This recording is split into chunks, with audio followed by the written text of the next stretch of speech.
Hello everyone, welcome back my YouTube channel Jeet open classes. Last class में हमने literary terms के अंदर ballot के बारे में जानकारी ले ली थी। आज जो अपना नेक्स्ट है वो है गोथिक नोवेल या फिर गोथिक रोमांस। ठीक है, तो आज की क्लास शुरू करते हैं अपनी। तो सबसे पहले आप ये देखें, गोथिक नोवेल या फिर रोमांस। तो सबसे पहले आप ये चीज ध्यान रखना, जो रोमांस जो आप समझ रहे हो उसका वो मतलब नहीं है। ठीक है, यहाँ लिटरेचर के अंदर रोमांस का मतलब होता है नोवेल, नोवेल या फिर रोमांस, दोनों का मतलब एक ही होता है, या तो नोवेल या फिर रोमांस, दोनों एक जैसे हैं। आप ऐसे बोल सकते हो गोथिक नोवेल या फिर गोथिक रोमांस। नोवेल क्या होती है? उपन्यास। तो रोमांस वर्ड को देख के ये मत समझना कि इसके अंदर, इस उपन्यास के अंदर आपको रोमांटिक बातें देखने को मिलेंगी, ऐसा कुछ नहीं है। ठीक है, तो जो नोवेल है उसी को अपन रोमांस दूसरे जो वर्ड है उससे जानते हैं। तो गोथिक नोवेल या फिर गोथिक रोमांस, ठीक है, ऐसे बोल सकते हैं। तो क्या होते हैं गोथिक नोवेल? तो गोथिक नोवेल में आप एक वर्ड में ये समझ लो, गोथिक नोवेल में होते हैं जो हॉरर, आप इस पर से बोलो हॉरर नोवेल। क्या? हॉरर नोवेल या गोथिक नोवेल। इसमें मतलब भूत प्रेतों की बातें दिखाई जाती हैं, इसमें पुराने खंडर होते हैं, पुराने महल होते हैं, उनमें भूत प्रेतों की कहानियां चलती है। आप हॉरर मूवी देखते हो, बस वैसा ही सीन है इसमें, और कुछ नहीं है। जो रीडर्स होते हैं उनके मन में डर और भय का माहौल पैदा करते हैं, उनको रोमांच करते हैं, बस यही है, इंटरटेनमेंट करने के लिए, और कुछ नहीं है। ठीक है, तो अपन शुरू करते हैं गोथिक नोवेल। जो अपना गोथिक रोमांच है वो क्या है? तो सबसे पहले आप एक चीज ध्यान रखो, जो गोथिक नोवेल है उसके जो शुरुआत हुई थी सबसे पहले गोथिक नोवेल की, वो 1764 के अंदर हुई थी। 1764 के अंदर हुई थी, और वो किसने की थी? हॉरेस वॉलपेयर ने। हॉरेस वॉलपोल्स ने इसकी शुरुआत की थी सबसे पहले। ठीक है, जो गोथिक जो नोवेल का जो टाइम पीरियड था, सबसे ज्यादा बढ़िया, सबसे ज्यादा जो डेवलप हुए थे उसके अंदर, जो गोल्डन टाइम था वो था इसका प्री रोमांटिक और रोमांटिक एज। जो अपने लिटरेचर के अंदर जो एज टाइम चलता है ना, प्री रोमांटिक और रोमांटिक एज, वो था इसमें सबसे ज्यादा गोथिक उसमें लिखी गई, सबसे ज्यादा डेवलप हुई थी एक तरीके से, ये मान लो। जो प्री रोमांटिक एज था वो अपना क्या था? 1745 से 1798 का जो टाइम रहता है वो अपना क्या है? Pre romantic as. और उसके बाद अपन देखते हैं नेक्स्ट रोमांटिक एज जो होता है 1798 से 1832 तक। तो अपन कह सकते हैं प्री रोमांटिक एज से रोमांटिक एज का जो टाइम पीरियड था उसमें सबसे ज्यादा गोथिक नोवेल लिखे गए थे, सबसे ज्यादा डेवलप हुए थे गोथिक नोवेल। ऐसे मान लो गोल्डन गोल्डन टाइम था। ठीक है, पीक लेवल पे थी गोथिक, बहुत ज्यादा गोथिक लिखी गई थी उस टाइम पर। कौन सा टाइम पीरियड है?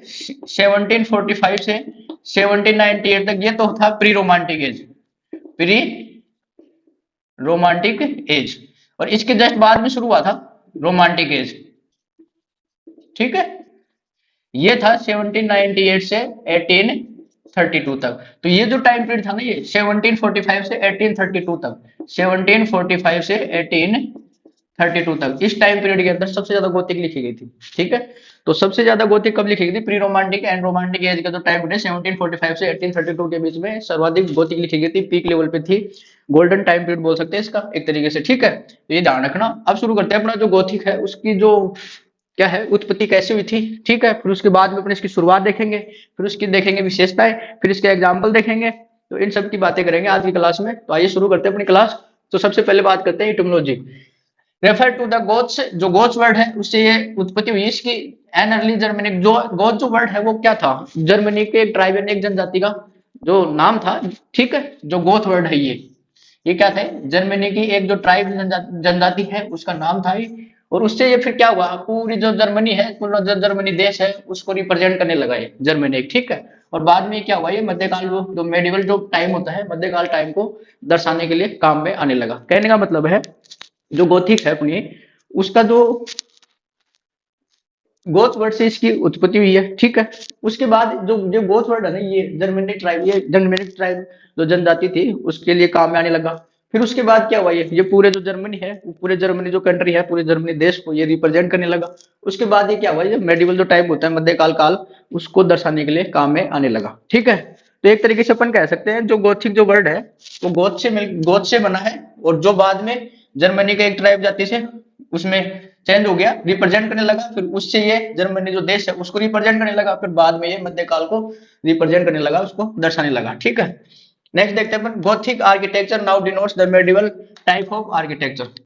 जो गोथिक आर्किटेक्चर है वो अब नाउ डिनोट्स, जो अब दर्शाया जाता है medieval type of architecture. Architecture का मतलब होता है स्थापत्य कला। ठीक है, तो जो गोथिक आर्किटेक्चर है वो आज जो बताया जाता है मध्यकाल स्थापत्य कला के हिसाब से दर्शाया जाता है, जिसमें यूज ऑफ द, इसमें क्या यूज होते हैं? High pointed arc and volt.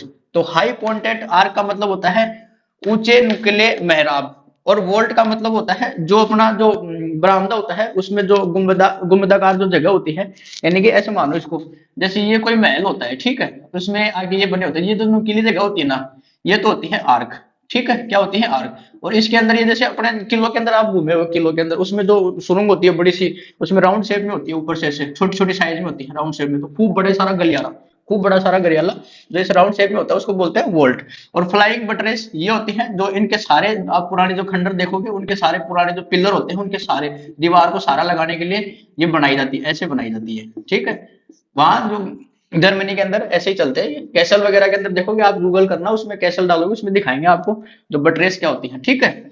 Integrated raises ये होते हैं लंबे बरामदे, तो लंबे बरामदे होते हैं ना उनकी बात करो। तो कहने का मतलब जो मेडिवल टाइप ऑफ आर्किटेक्चर में जो कैसे जगह काम में ली जाती थी, देखो जो कैसल होता था उसके अंदर जो high pointed arc and volt होते थे, ऊंचे नुकीले मेहराब ऐसे त्रिभुजाकार डिजाइन में होती थी उनकी, ठीक है। वोल्ट होते हैं जो जो सुरंग होती है ना गुंबदाकार, उसमें जो डिजाइन बनी होती है राउंड शेप के अंदर, तो ऊपर वो डिजाइन बनी उसको बोलते हैं volt.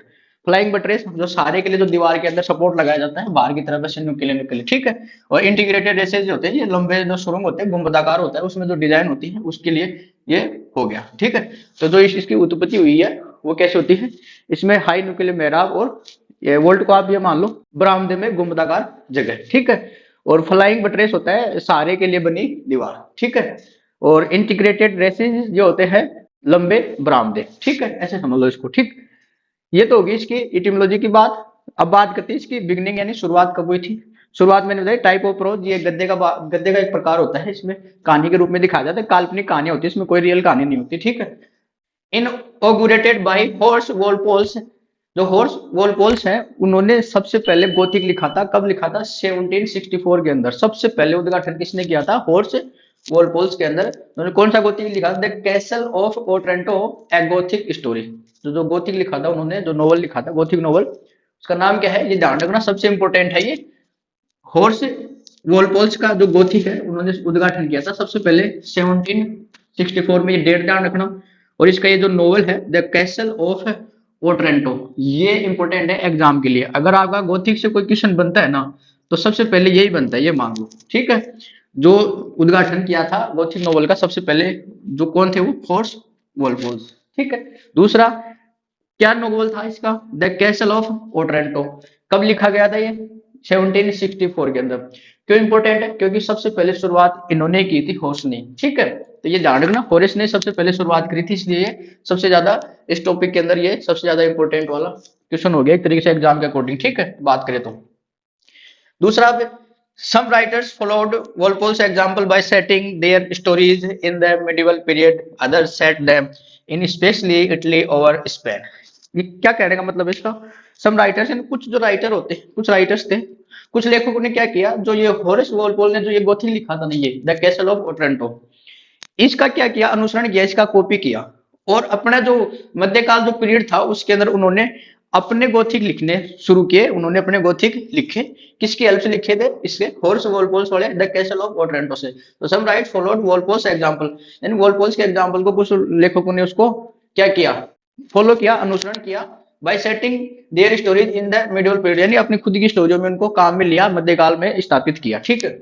Other set them in specially Italy और स्पेन, यानी कुछ अन्यों ने क्या किया, स्पेशली तो विशेषकर इटली और स्पेन में इसको स्थापित किया। कहने का मतलब है जो हॉरेस वॉलपोल्स ने जो गोथिक लिखा था उसकी जो कॉपी है, जो उसके बाद जो राइटर है उन्होंने की, और अपने जो मध्यकाल जो पीरियड था, ठीक है, मेडिवल पीरियड, मेडिवल टाइम था, उसके अंदर उसको अपनी कहानियों में स्थापित किया। और कुछ ने क्या किया, उसको स्पेशली इटली और स्पेन में स्थापित किया, ठीक है। अब अपन बात करेंगे फीचर्स की, विशेषताएं क्या होती है इसकी। फर्स्ट देखते हैं अपन द लोकल और सेटिंग। पहली बात ये लोकल नहीं है, इसको जाना है, लोकल में ई नहीं आता, लोकल इसको बोलते हैं लोकल, ठीक है। लोकल में ई नहीं आता, लोकल, ठीक है। लोकल का मतलब होता है जगह का, कैसी जगह होती है, स्थान का, ठीक है। तो कैसे होती है, एग्लूमी कैसल, एग्लूमी कैसल यानी कि डरावना महल, कैसल का मतलब होता है महल, ठीक है। वहां पर कैसल वर्ड जो होता है कैसल, उसको आप गूगल करोगे उसमें दिखाएगा आपको। जैसे अपने इंडिया की बात करें तो पुराने खंडर महल होते हैं ना, पुराने किले जो टूटे फूटे रहते हैं, या पुरानी बिल्डिंग जो पुरानी हो चुकी है, टूटी रहती है ना, दीवारें टूटी, अंधेरा रहता है, काल कोठरी बनी, सुरंग बनी रहती है, गुफाएं रहती है, ऐसा सिस्टम अपने इंडिया के अंदर ऐसे कैसल में होता है। वहां पे पुराने जो कैसल होते हैं वो कैसल डरावने कैसल, ठीक है। महल कैसल का मतलब होता है महल। Furnished with डंजियस। डंजियस क्या होते हैं?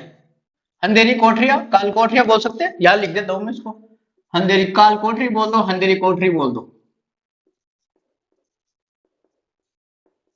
अंधेरी कोठरी। यानी जो महल होता है, कैसल होता है, कैसा होता है उसमें, डरावना होता है, वो कैसा होता है उसमें?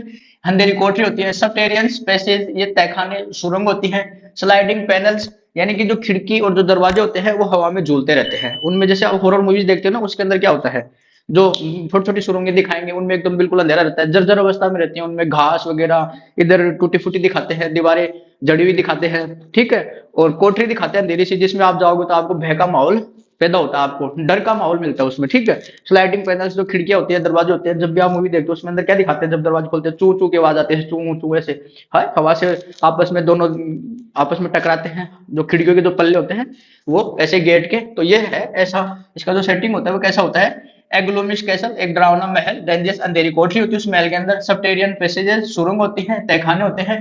स्लाइडिंग पैनल्स, हवा में खिड़की और दरवाजे झूलते हुए दिखाई जाते हैं, ठीक है। सेकंड बात करते हैं द टिपिकल स्टोरी। स्टोरी कैसी होती है इसकी? The suffering imposed on an innocent heroine by a cruel and lustful villain, ठीक है। जो अपने गोथिक नॉवल होते हैं उसके अंदर जो स्टोरी दिखाई जाती है उसमें क्या दिखाई जाती है?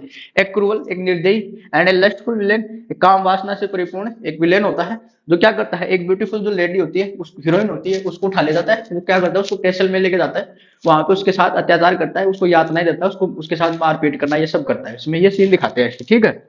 दूसरा, जो टेक्निक्स की बात करें तो वो टेक्निक्स क्या होती हैं? बोंटिफुल यूज ऑफ गोड्स। बोंटिफुल का मतलब होता है अत्यधिक, अत्यधिक यूज ऑफ गोड्स। गोड्स होते हैं भूत, जब भूतों की अत्यधिक उपयोगिता उसमें यूजेज दिखाते हैं, अत्यधिक भूतों का यूज किया जाता है इसमें। मिस्टीरियस डिसअपीयरेंस, क्या होता है ये मिस्टीरियस डिसअपीयरेंसेज? रहस्यमय तरीके से गायब हो जाना, यानी कि इसमें कोई करेक्टर होता है वो रहस्यमय तरीके से अचानक से गायब हो जाता है इसमें, स्टोरी जब चलती है उसमें। तो खूब सारे गोस्ट इसमें काम में ले जाते हैं। गोस्ट का मतलब स्टोरी है काल्पनिक, मतलब खूब सारे भूत दिखाते हैं, एक से ज्यादा भूत इसमें दिखाए जाते हैं। मिस्टीरियस डिसअपीयरेंस, इसमें रहस्यमय तरीके से जो करेक्टर होता है, कोई करेक्टर होता है वो गायब कर दिया जाता है। सेंसेशनल एंड सुपरनेचुरल अकरेंस, तो सेंसेशनल होता है सनसनीखेज, ठीक है। सनसनीखेज एंड सुपरनेचुरल अकरेंस, यानी अलौकिक घटनाएं दिखा जाती है। सनसनीखेज और अलौकिक घटनाओं का इसमें जो समावेशन होता है, ठीक है। तो इसमें जो गोथिक नोवेल है उसमें क्या होते हैं, खूब सारे गोस्ट इसमें काम में ले जाते हैं। मिस्टीरियस डिसअपीयरेंस, रहस्यमय तरीके से करेक्टर को गायब किया जाता है। सेंसेशनल एंड सुपरनेचुरल ऑकरेंस, सनसनीखेज एंड अलौकिक घटनाओं का इसमें समावेशन दिखाया जाता है, ठीक है। अब बात करते हैं इसकी द प्रिंसिपल ऑफ, इसका उद्देश्य क्या होता है, मुख्य उद्देश्य क्या होता है इसका गोथिक नोवेल का? To evoke chilling terror by exploiting mystery and a variety of horrors. एक मीनिंग में इसका मीनिंग समझे तो, जो रीडर्स होते हैं उनके मन में क्या होता है, डर और भय का माहौल पैदा करना, ठीक है। जो रीडर्स होते हैं जो गोथिक नॉवल पढ़ते हैं उनके मन में क्या करते हैं, डर और भय का माहौल पैदा करते हैं, ठीक है। ए वैरायटी ऑफ हॉरर, तरह तरह के भयभीत करने वाले दृश्य।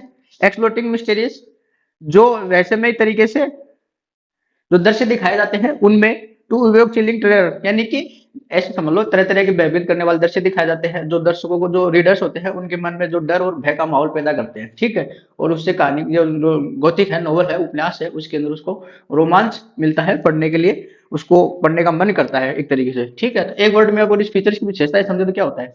एक पुराना कैसल होता है, उसमें डरावना कैसल ऐसा टूटा फूटा सा रहता है, ठीक है। दूसरा, उसमें अंधेरी कोठरी होती है, छोटे छोटे घर होते हैं, ठीक है।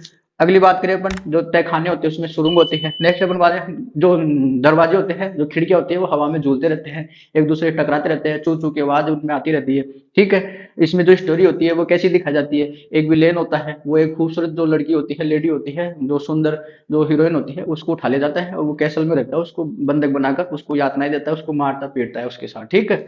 वो जो टेक्निक्स भी यूज की जाती है इसमें, एक से ज्यादा गोट्स काम में ले जाते हैं, और जो जो रहस्यमय तरीके से करेक्टर को इसमें गायब कर दिया जाता है, और सनसनीखेज और अलौकिक घटनाओं का इसमें समावेशन होता है, ठीक है। और इसका उद्देश्य क्या होता है? जो रीडर्स होते हैं उनके मन में भय और डर का माहौल पैदा करना होता है, ताकि उसको पढ़ने में, नोवेल को पढ़ने में उसको इंटरेस्ट आए, ठीक है। जैसे मूवीज के अंदर अपन देखते हैं ना, अपने को डर भी लगा रहता है लेकिन अपन देखते रहते हैं उसको कि आगे क्या होगा क्या होगा, ठीक है, ऐसे। ठीक, तो ये हो गया अपना गोथिक नोवेल रोमांस के बारे में बात। तो इससे पहले अपन एक बात करते हैं एग्जाम्पल की। एग्जाम्पल के अंदर जो गोथिक नोवेल में जो 1764 में सबसे पहले वाला तो ये लिखा गया, ये ध्यान रखना सबसे इंपॉर्टेंट है। होरेस वॉलपोल्स का द कैसल ऑफ ओट्रेंटो है एक गोथिक स्टोरी 1764 के अंदर सबसे पहले लिखा गया था। एक तरीके से ये उद्घाटन किया था इसने होरेस वॉलपोल्स ने। तो सबसे इंपॉर्टेंट है एग्जाम को। इसके बाद जो लिखे गए थे देखो 1764, फिर उसके बाद आया था क्लारा रिव्यूज का द ओल्ड इंग्लिश बैरन 1777 में, ठीक है। उसके बाद था विलियम बेकफर्ड्स ने वेथिक लिखा था 1786 के अंदर। उसके बाद एन रेडक्लिफ ने द मिस्टीरियस ऑफ उडोल्फो 1794 के अंदर। और फोर्थ था अपना मैथ्यू ग्रेगरी लिविस, इसका था द मंक 1796 के अंदर। तो ये टाइम पीरियड देख रहे हो आप 1764, 1797, 94, 96, इसके बाद 98। ये टाइम पीरियड कौन सा आ रहा था, यही तो आ रहा है देखो 1745 के 1832 के बीच में। तो इसी के अंदर सबसे ज्यादा गोथिक लिखे गए थे। गोल्डन टाइम था ये गोथिक का, सबसे ज्यादा गोथिक लिखे गए थे। पीक लेवल पे थे गोथिक इस टाइम पे, ठीक है। सबसे ज्यादा डेवलप हुए थे गोथिक। तो ध्यान रखना pre romantic and romantic as के जो टाइम पीरियड था उसमें सबसे ज्यादा गोथिक लिखे गए थे। अब सबसे इंपॉर्टेंट है इस टॉपिक का, जो मैंने दो चीजें आपको बताई है। सबसे पहले तो ये है इसमें सबसे इंपॉर्टेंट, वेरी वेरी इंपॉर्टेंट। उसके बाद जो सेकंड है वो है ये सटायर। एग्जाम के अकॉर्डिंग बता रहा हूँ, सटायर व्यंग्य किया था। किसने किया था? जैन ऑस्टिन ने। जो गोथिक नोवेल है सभी ने तो क्या किया, इस पे रचनाएं लिखी थी, सबने इसकी तारीफ करी है। सब ये नोवेल अच्छे है, सबने गोथिक नोवेल के अंदर तारीफ करी गई है सबकी, ठीक है। लेकिन जो ये है जैन ऑस्टिन, ये फीमेल कैरेक्टर है, जो उन्होंने एक नोवेल लिखा था नॉर्थ एंगर एबी, ठीक है। इस नोवेल में क्या था, इन्होंने क्या किया, जो ये जो गोथिक नोवेल है इसके बारे में व्यंग्य किया, इसकी रचनाओं के बारे में व्यंग्य किया, रचना के ऊपर व्यंग्य किया गया, सटायर किया गया, आलोचना की गई थी एक तरीके से। मान लो जो गोथिक नोवेल है उसकी आलोचना ही की गई है, उसके ऊपर अटैक किया गया एक तरीके से, ये समझ लो, ठीक है। जैन ऑस्टिन जो फीमेल कैरेक्टर है उन्होंने लिखा था नॉर्थ नॉर्थ एंगर एवरी। अब एक चीज और ध्यान रखना, एग्जाम में क्वेश्चन जब आता है ना आपके पास, तो आपको पूछ ले जो सटायर करने वाले जो कौन थे, जैन ऑस्टिन आए। लेकिन इस जो वर्ड आएगा ना नॉर्थ एंगर एबी, ये तो आएगा, ठीक है। इसके अलावा एक वर्ड और आता है नॉर्थ मेयर एबी, ठीक है। ये दोनों मिलते जुलते हैं, ये भी नोवेल है ये भी नोवेल है, लेकिन ये है सटायर की आवाज जैन ऑस्टिन का, और ये है पिकॉक का, ठीक है। इंग्लिश लिटरेचर में पिकॉक है अपने राइटर, उनका है ये नोवेल। तो ये ध्यान रखना, ये इसके अंदर समझ लेना इसको, ये इसमें नहीं आएगा कभी, इस मीनिंग को आप समझना नॉर्थ में, तो ये अच्छे से समझ लेना। पहले बता रहा हूँ आपको, नॉर्थ एंगर एबी, ठीक है। नॉर्थ में आ जाए वो किसका रहेगा, पिकॉक का रहेगा। वो भी एक नोवेल है, ये भी नोवेल है, लेकिन अपने को ये नोवेल याद रखना है गोथिक नोवेल के अकॉर्डिंग। नॉर्थ एंगर एबी जिसने किसने लिखा था, जैन ऑस्टिन ने। कब लिखा था? 1798 के अंदर, और ये पब्लिश कब हुआ था? 1818 के अंदर, ठीक है। तो ये ध्यान रखना, सबसे इंपॉर्टेंट है ये। तो आप इसको तो वेरी वेरी इंपॉर्टेंट समझ लो, ठीक है। तो मैंने इसमें आपको दो जो क्वेश्चन है एग्जाम के लिए सबसे ज्यादा इंपॉर्टेंट है, फर्स्ट ग्रेड समझ लो, फर्स्ट ग्रेड है उसके अंदर सबसे ज्यादा इंपॉर्टेंट यही है आपके। तो ये ध्यान रखना, उद्घाटन किसने किया था? होरेस वॉलपोल्स ने। कौन सा नोवेल लिखा था? The castle of Otranto. कब लिखा था? 1764 के अंदर, ठीक है। दूसरी बात, सटायर करने वाला कौन था गोथिक नोवेल के ऊपर? जैन ऑस्टिन, ये फीमेल कैरेक्टर है, ठीक है। और कौन सा नोवेल लिखा था, कौन से नोवेल में किया था सटायर? Northanger Abbey. ये नॉर्थ में राजा, ये ध्यान रखना है, पिकॉक राइटर उसका था। कब लिखा था? 1798 में। पब्लिश कब हुआ? 1818 के अंदर, ठीक है। ये दो चीज ध्यान रखना। तो आज की क्लास में अपन ने जो गोथिक नोवेल है उसको समझ लिया है। नेक्स्ट क्लास में नए लिटरेचर टर्म के साथ मिलते हैं। अगर आपको क्लास अच्छी लगी हो, समझ में आई हो, तो क्लास को शेयर जरूर करें, और चैनल को सब्सक्राइब जरूर कर ले, बेल आइकन दबा के रखें ताकि आने वाली वीडियो की नोटिफिकेशन आपको मिलते रहे, और लाइक जरूर कर देना, ठीक है। Thank you.